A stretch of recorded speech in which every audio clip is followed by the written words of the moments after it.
Hello, my dear friends and law aspirants. Welcome back once again on Utkarsh Clat Classes. This is Haseeb Chauhan, mentor for your legal reasoning. तो दोस्तों, आज मैं आपके लिए एक छोटा सा टॉपिक लाया हूं, एक छोटा सा वीडियो के through, communication for valid acceptance. तो सर, ये एक्सेप्टेंस का क्या रोल है? तो देखो बेटा, वैलिड एक्सेप्टेंस होना बहुत जरूरी है, क्योंकि the most important point, the most important step to make an agreement, there must be a valid acceptance which is given by the acceptor. तो अब इसको समझाता हूं, ध्यान से समझना. तो वैलिड एक्सेप्टेंस किसे कहेंगे या कम्युनिकेशन ऑफ वैलिड एक्सेप्टेंस कैसे होगी? देखिए, कम्युनिकेशन ऑफ एक्सेप्टेंस, देखो बड़ा सिंपल सा लॉजिक है सर. ये ऑफरर है, इसने ऑफर दिया था इस पर्सन को और ये बन गया ऑफरी. ठीक है. अब मान लीजिए कि भाई इसके पास में हमेशा ऑफर के लिए दो ऑप्शन होंगे, या तो यस बोलेगा या नो बोलेगा. अपन इसकी बात ही नहीं कर रहे, इसने यस बोल दिया है. ठीक है, उस ऑफर को इसने एक्सेप्टेंस दे दी है. लेकिन जब तक इस यस के बारे में ऑफरर को पता नहीं चलेगा, तो इस यस की कोई वैल्यू नहीं है, इस एक्सेप्टेंस की कोई वैल्यू नहीं है. तो acceptance of offer must be communicated to the offeror. ठीक है, तो ये पॉइंट समझ में आया जो हम बात कर रहे हैं. Acceptance of offer must be communicated to the offerer. अगर ऑफर देने वाले को पता ही नहीं चलेगा कि आपने उसके ऑफर को एक्सेप्टेंस दे दी है, तब तक आपकी उस एक्सेप्टेंस का कोई वैल्यू नहीं है. ठीक है, तो अब सवाल यह है कि सर,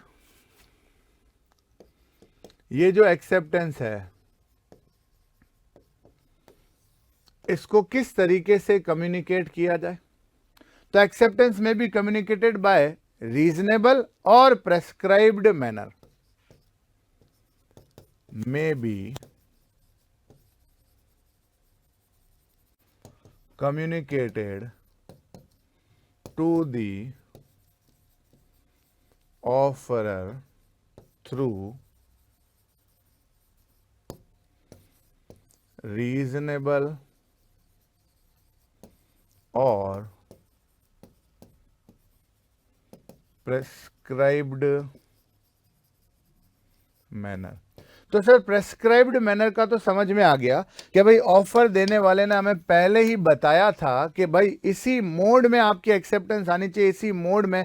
मैंने मेल किया है तो मेल के थ्रू जवाब मिलना चाहिए, व्हाट्सएप किया तो व्हाट्सएप के थ्रू, फोन किया तो फोन के थ्रू, लेटर के किया है तो लेटर के थ्रू. तो प्रेस्क्राइब तो समझ में आ गया. रीजनेबल मैनर का वो होता है कि उस पर्टिकुलर इंडस्ट्री के, उस पर्टिकुलर एरिया में यूजुअली लोग कम्युनिकेशन कैसे करते हैं, तो वही रीजनेबल मैनर माना जाएगा. ठीक है सर. अगला पॉइंट है कि सर, इस एक्सेप्टेंस की वजह से बाउंडेशन कब होगी, लीगल ऑब्लिगेशन कब क्रिएट होगी? Legal obligation creation. ठीक है, तो यहां पर अपने पास में दो लोग हैं सर. ये ऑफरर है, ये ऑफरी है. ठीक है, अब जब ये एक्सेप्टेंस दे चुका है, तो अभी तो इसने यहां पर कम्युनिकेट नहीं किया है ना. ठीक है, तो जब यहां से ये अपने कम्युनिकेशन मतलब एक्सेप्टेंस का मैसेज फॉरवर्ड कर देता है, ठीक है, फॉरवर्ड हो जाती है, and beyond the control of offeree, at that point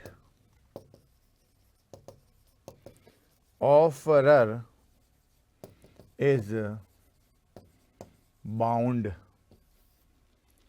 तो जिस टाइम इसने अपनी एक्सेप्टेंस रवाना कर दी, मैसेज के थ्रू, मेल के थ्रू, पोस्ट के थ्रू, जहां से भी, अब यहां पर इसके हाथ में कोई भी कैपेसिटी नहीं बची कि अपने उस मैसेज को रोक ले, अपने उस एक्सेप्टेंस को वापस रिवोक कर ले। सारी कैपेसिटी खत्म हो गई। तो अब इस सिचुएशन में ये पर्सन बाउंड हो जाएगा उसी दिन से जिस दिन इसने फॉरवर्ड कर दी थी। तो सवाल यह है कि ये कब बाउंड होगा sir? Offeree bound on that time when the knowledge of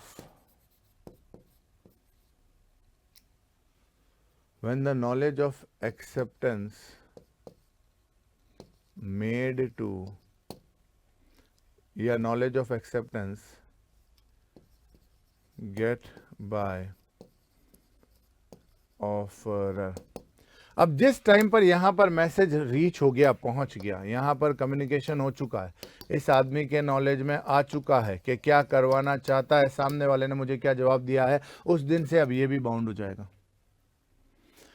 तो यहां पर सोचने और समझने की बात यह है कि सर बात समझ में नहीं आई, इसने एक्सेप्टेंस दी है, बेचारे के पास तो अभी पहुंची भी नहीं है, लेकिन जब इसके कंट्रोल से बाहर हो रहा है तो बाउंड पहले ये क्यों हो रहा है, ये पहले क्यों नहीं बाउंड हो रहा है?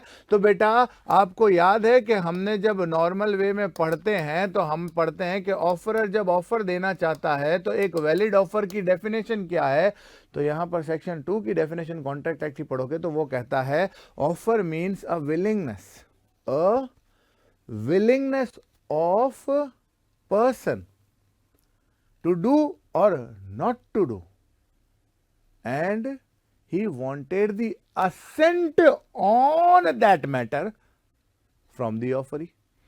तो यहां पर इसकी विलिंगनेस पहली है ना भाई, जब इसने ऑफर दिया था तो ये चाहता था ना कि ये एक्सेप्ट करे। बताओ, खुद बताओ, यही तो चाहता था ना कि ये एक्सेप्ट हो जाना चाहिए। बस कोई भी ऑफर देने वाला ये कभी सोच सकता है कि यार नहीं माने तो क्या फर्क पड़ता है, नहीं मानेगा तो नहीं मानेगा।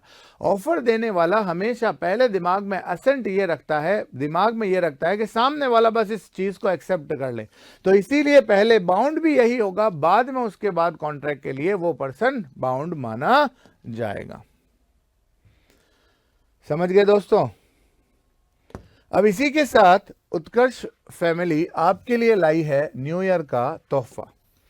डेट ना भूल जाना दोस्तों, 28 दिसंबर से लेके 3 जनवरी तक उत्कर्ष ऐप में क्लैट के जितने भी ऑनलाइन कोर्सेज हैं उन सभी पर आपको मिलेगा अप टू 90% तक का ऑफ, और किसी कोर्स की वैलिडिटी बढ़वानी है तो उसके लिए भी 10% एक्स्ट्रा डिस्काउंट दिया जा रहा है। देखो, लोग न्यू ईयर मनाते हैं, एक डे सेलिब्रेट करते हैं, और आपके लिए उत्कर्ष फैमिली पूरा के पूरा न्यू ईयर वीक सेलिब्रेट कर रही है। तो देखो, काफ़ी टाइम दे चुके हैं, काफ़ी अच्छा टाइम पीरियड आपको मिला है। तो बाद में ना कहना कि सर हमें किसी ने बताया नहीं था, या हम दिमाग से निकल गया। इसीलिए बार बार मैं बता रहा हूँ, अप टू 90% बेटा आप उन कोर्सेज की प्राइजेस देखोगे ना, बहुत ही चीप वैल्यू है। और लीगल रीजनिंग का पूरा रिकॉर्डेड कोर्स आपको मिल जाएगा, क्लासरूम रिकॉर्डिंग पूरा के पूरा कंप्लीट बैच आपको मिल जाएगा, और इतनी कम प्राइस में जो आप शायद इमेजिन भी नहीं कर सकते।